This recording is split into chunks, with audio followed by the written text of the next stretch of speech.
kabarnya sehat-sehat saja ya? Alhamdulillah, luar biasa. Allahu Akbar.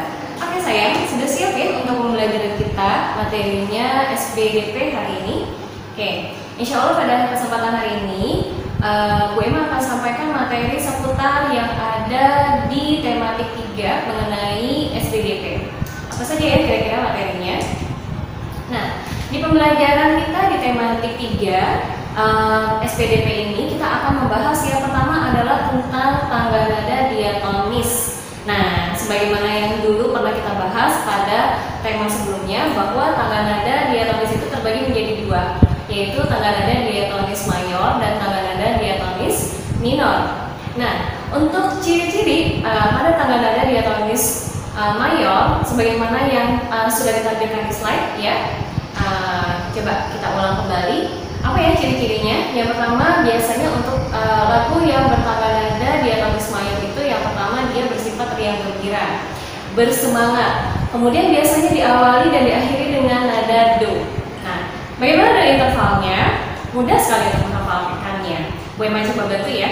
Kuncinya adalah bilangnya seperti ini: 1 1 setengah, 1 1 1 setengah. Gampang kan? Kita ulangi bareng-bareng ya.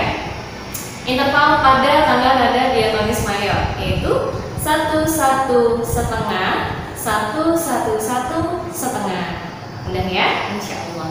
Nah, kira-kira lagu apa saja ya yang menggunakan tangga nada diatonis mayor? Nah, untuk lagu nasional contohnya adalah lagu Indonesia Raya. Nah, tahu kan lagunya? Kemudian ada lagu Hari Merdeka, ada lagu Garuda Pancasila. Nah, untuk lagu daerahnya juga ada ternyata.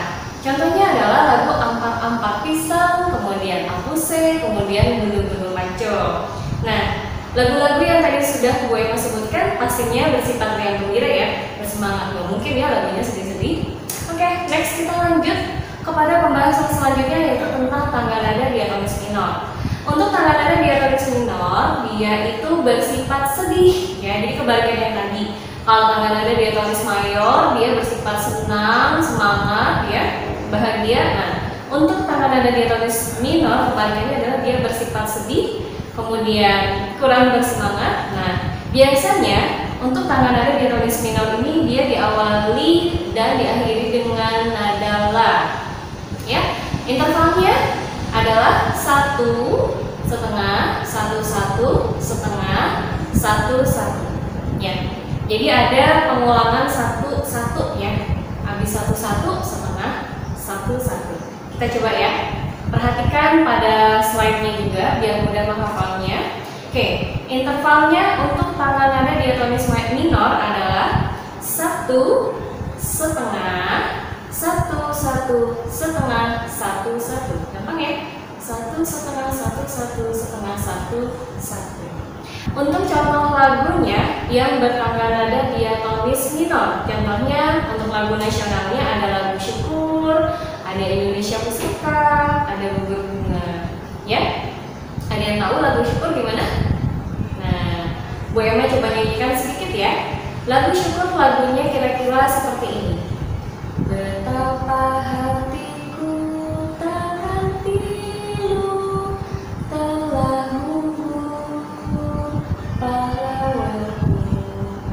seperti itu. Nanti boleh coba kalian lihat kembali ya, boleh di YouTube atau nanti insya Allah kalau Bu Emma ada waktu Bu Emma coba kirimkan. Kira-kira lagu seperti ini sedih ya, semangat, tapi dia mengingatkan kita pada jasa-jasa pahlawan. Insya Allah ya. Indonesia Pusaka, Indonesia tanah air beta, pusaka abadi nan jaya. Itu kan lagunya seperti itu. Lagu Gugur Bunga, nah kemarin sudah sempat ya dia kirimkan videonya ya. Gimana sih? Ada yang ingat lagunya? Gimana? Oke, good, kata.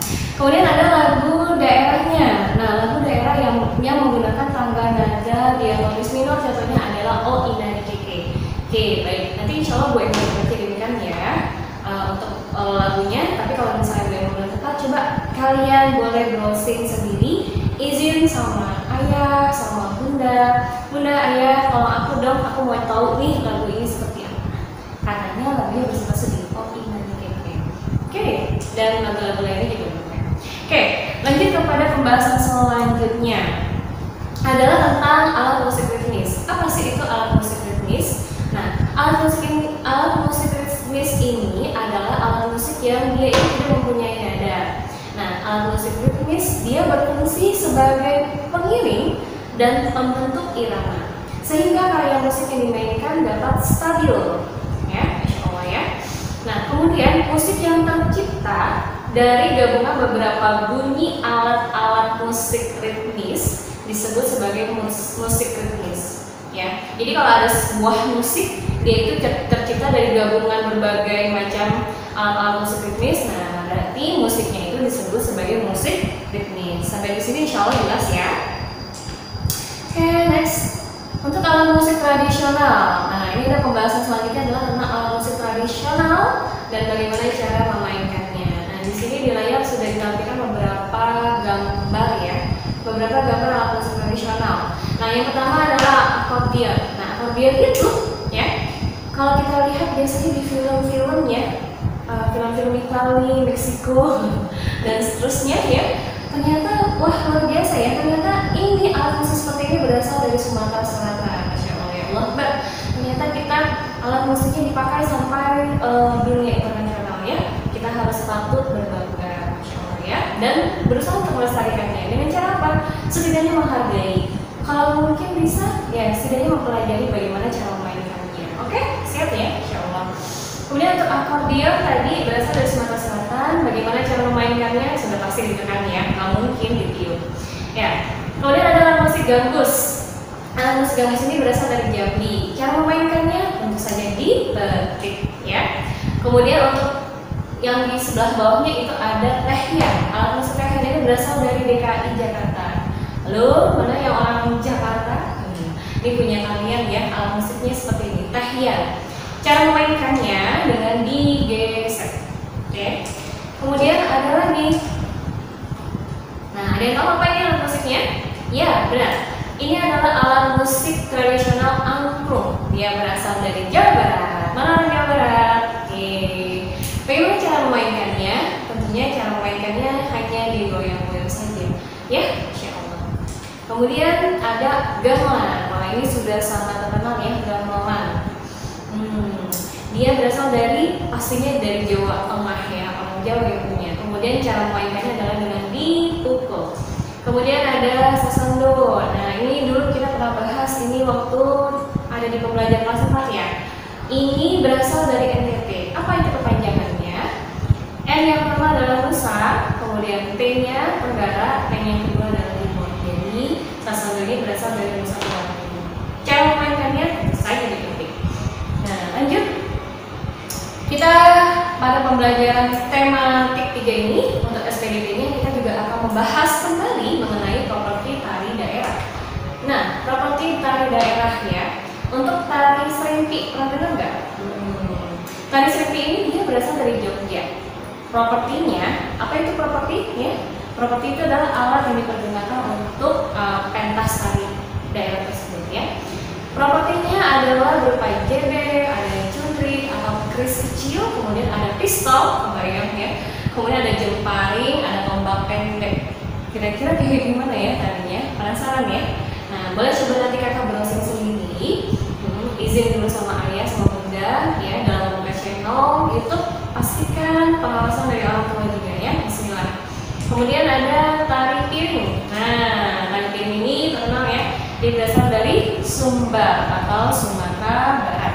Propertinya pastinya berupa piring ya, masak kipas. Oke, untuk tari topeng ya, dia berasal dari Dayak. Ada tari topeng yang dia berasal dari Dayak, ada yang berasal dari Bali, ada yang berasal dari Cirebon. Bu Emma yakin pasti ini masing-masing daerah mempunyai khas-khasnya masing-masing ya untuk bentuk-bentuk topengnya. Propertinya ya topeng ya. Kemudian untuk properti tari remo. Nah, remo dia berasal dari Jawa Timur. Propertinya adalah berupa sabuk, keris dan selendang. Ada sabuk, ada keris, ada selendang. Kira-kira gimana ya cara narinya? Coba, boleh kakak coba buka, ya? Biar pengetahuan kakak bertambah. Kemudian ada tari lilin. Nah, tari lilin ini berasal dari Sumatera Barat. Propertinya adalah berupa lilin dan piring. Masya Allah ya. Kemudian ada tali gantar. Nah, tali gantar ini berasal dari Kalimantan Timur. Propertinya adalah berupa tongkat, kemudian bambu, ada tongkat, ada bambu, ada biji-bijian, ada wadah pembungkuk. Ini seru ya, Masya Allah. Ya, coba kalian browsing sendiri agar lebih banyak ilmu yang dan wawasan yang bisa kalian miliki ya. Kemudian kita akan membahas secara lebih spesifik mengenai pola tari. Ya, pada pembahasan ini kita akan coba kembali lebih dalam mengenai salah satu tari, yaitu tari kancah papatai. Nah, tari kancah papatai ini berasal dari Dayak, ya, Kalimantan Timur. Propertinya adalah berupa mandau, perisai, kemudian iringan musiknya khas sape. Nah, tari ini menggambarkan keberanian lelaki suku Dayak dan biasanya dipentaskan untuk menjamu tamu kehormatan dan kegiatan kebudayaan lain. Jadi kalau misalnya ada tamu kehormatan datang ke masyarakat mereka, nanti lelakinya akan menarikan ini, ya. Jadi menyambut tamu kehormatan. Bagaimana dengan gerakannya? Ini hanya sepintas atau sekilas untuk kalian ketahui saja ya. Untuk gerakannya biasanya adalah melompat kecil sambil berputar dengan tangan, yang satu seakan memegang pedang, kemudian yang satunya lagi seakan memegang tameng. Enak pernah ya? Gue jadi penasaran. Coba ya nanti gue ngomong di sini. Kalian juga ya. Kemudian berjalan ke depan dan ke belakang dengan satu tangan menghunus pedang, kemudian kedua tangan bertemu. Kemudian kedua kakinya dileburkan dan kedua tangannya membuka dan menutup. Kemudian kedua kaki berjingkat, melompat kecil, selain kedua tangannya secara bergantian itu berputar. Kayaknya seru nih tarinya. Boleh nanti kakak iseng-iseng ya, sambil olahraga pagi, coba ya. Nanti kalau misalnya udah ketemu videonya ini, lumayan berkeringat kayaknya, ini lompat-lompat ya, dan lain sebagainya. Oke. Next kita akan membahas mengenai batik. Nah, sebagaimana kita ketahui bahwasanya batik ini adalah salah satu tradisi dari masyarakat Indonesia. Ya, batik apa ya itu batik? Ya pasti kain ya. Jadi batik itu adalah kain bergambar yang dibuat khusus dengan menggunakan malam. Apa itu? Yaitu sejenis lilin khusus dan pengolahannya diproses dengan cara tertentu sesuai ciri khas daerah masing-masing. Jadi pengolahannya sesuai ciri khas daerah masing-masing ya. Kemudian kan ada batik yang dibuat dengan menggunakan canting, yaitu yang disebut batik tulis ya. Udah pada tahu ya, insya Allah. Nah, berikut ini kita akan membahas tentang contoh-contoh macam motif batik. Nah, ada yang pernah melihat motif batik seperti ini? Nah, motif batik yang seperti ini namanya adalah motif ceplok. Kemudian ada lagi yang seperti ini. Wah, yang seperti ini Bu Emma sering ketemu nih. Kadang ada nih siswa Bu Emma yang memakai batiknya seperti ini waktu dulu ya, pada hari batik ya biasanya. Nah, ternyata motif baju motif kain yang seperti ini namanya motif parang, ya. Nah, kemudian yang seperti ini namanya motif semen. Nah, kemudian yang ini namanya motif kreasi baru. Nah, kemudian ternyata untuk motif batik ini terbagi menjadi dua jenis, yaitu ada batik tradisional dan batik modern. Ya, apa ya kira-kira perbedaannya? Sudah jelas, untuk batik tradisional pastinya coraknya memiliki atau mempunyai makna simbolik. Jadi dari corak yang kalian lihat pasti itu di situ menyimpan makna, ya, atau maksud, ya. Variasi hias motifnya itu biasanya berupa motif ular, pagoda, geometris serta barong. Kemudian warnanya itu untuk motif batik tradisional itu warnanya cenderung gelap, ya, hitam, coklat, kehitaman atau putih, ya. Kemudian untuk motif batik ini merupakan ciri khas dari daerah asal, ya. Lalu apa ya bedanya dengan motif batik modern? Nah, untuk motif batik modern, ciri-cirinya adalah coraknya itu dia tidak memiliki makna simbolik khusus, ya. Kemudian variasi hias motifnya itu adalah berupa gambar tumbuhan, rangkaian bunga dan sebagainya. Makanya tadi tidak memiliki simbolik khusus mungkin seperti ini ya. Kemudian warnanya dia cenderung bebas ya, ada biru, ada merah, ada ungu dan sebagainya. Kemudian untuk motif batiknya dia tidak memiliki ciri khas daerah tertentu ya, jadi sebebas kreasi si pembuat batiknya itu ya. Oke, baik. Nah, bagaimana dengan teknik pembuatan batik? Wah, Bu Emma kenapa sih kok kita jadi bahas batik? Ya, benar. Kenapa? Karena insya Allah kita nanti prakteknya adalah praktek membuat batik. Nah, nanti insya Allah Bu Emma akan share infonya ya, atau petunjuk untuk pembuatannya bagaimana. Ya, jadi kita siap-siap saja. Nah, untuk teknik pembuatan batiknya ada yang berupa teknik batik cap. Sudah pasti kalau misalnya teknik batik cap itu berarti dicap ya, cara membuatnya batiknya dengan dicap. Ya, teknik menghias kain dengan tekstur dan corak batik yang disebut dengan cap. Kemudian waktu yang dibutuhkan adalah sekitar 2-3 hari. Tapi ini untuk orang yang sudah ahli ya, atau expert. Gimana kalau kita ya, Masya Allah. Kemudian untuk teknik batik tulis ya, tekniknya dengan menggunakan batik dengan kain yang dihias dengan tekstur dan corak batiknya menggunakan tanah yang tadi ya, dengan cantik tadi ya. Kemudian waktu yang dibutuhkan adalah sekitar 2-3 bulan. Kebayang ya betapa beda banget jauhnya sama pembuatan batik secara cap tadi ya. Untuk batik tulis pasti ini memiliki keahlian dan keterampilan yang lebih lagi ya, Masya Allah gitu. Pasti harganya juga jauh ya, jauh lebih mahal gitu ya, Masya Allah. Makanya ternyata kebudayaan kita itu amat sangat ini ya, menghasilkan sebenarnya kalau kalian mau menekuni ya. Kemudian untuk teknik batik cetak atau sablon atau biasa disebut juga dengan teknik sablon. Untuk teknik batik cetak atau sablon pasti cara pembuatannya adalah dengan cara menyablon ya, atau mencetak. Jadi sudah ada cetakannya ya. Kalau yang tadi dengan dicap, kalau yang ini dengan sudah ada bentuk cetakan khususnya ya. Kemudian alat yang digunakan adalah mesin cetak pastinya atau mesin sablon. Jadi sudah menggunakan mesin ya, Masya Allah. Pasti produksinya bisa lebih banyak lagi. Nah,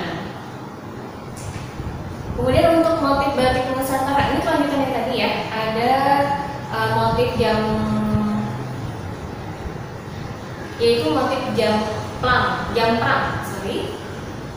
Kemudian ada motif batik Nusantara. Di sini ada motif jamprang Pakalongan. Nah, ini yang orang Pakalongan nih, motif batiknya seperti ini. Bu Emma pernah melihat nih motif seperti ini. Kemudian ada Megamendung, nah Cirebon, yang suka jalan-jalan ke Megamendung. Nah, ternyata dia punya kain batiknya seperti ini. Nah, kemudian ada batik Aceh. Nah, mana dia orang Aceh? Nah, ini motif batik kalian nih seperti ini. Oke, mungkin itu saja pembelajaran kita hari ini. Mudah-mudahan cukup membantu untuk kalian memahami satu buah buku di tematik 3. Kalian boleh putar ulang-ulang untuk video pembelajaran kita hari ini. Mudah-mudahan bermanfaat dan banyak ilmu yang bisa kita peroleh. Semakin bersyukur sama Allah karena ternyata Indonesia memiliki kekayaan Nusantara yang amat sangat luar biasa gitu ya, Masya Allah. Tinggal bagaimana kita mensyukurinya, tinggal bagaimana kita melestarikannya. Oke, baik. Dari Bu Emma cukup sekian. Terima kasih banyak. Wassalamualaikum warahmatullahi wabarakatuh. Dadah.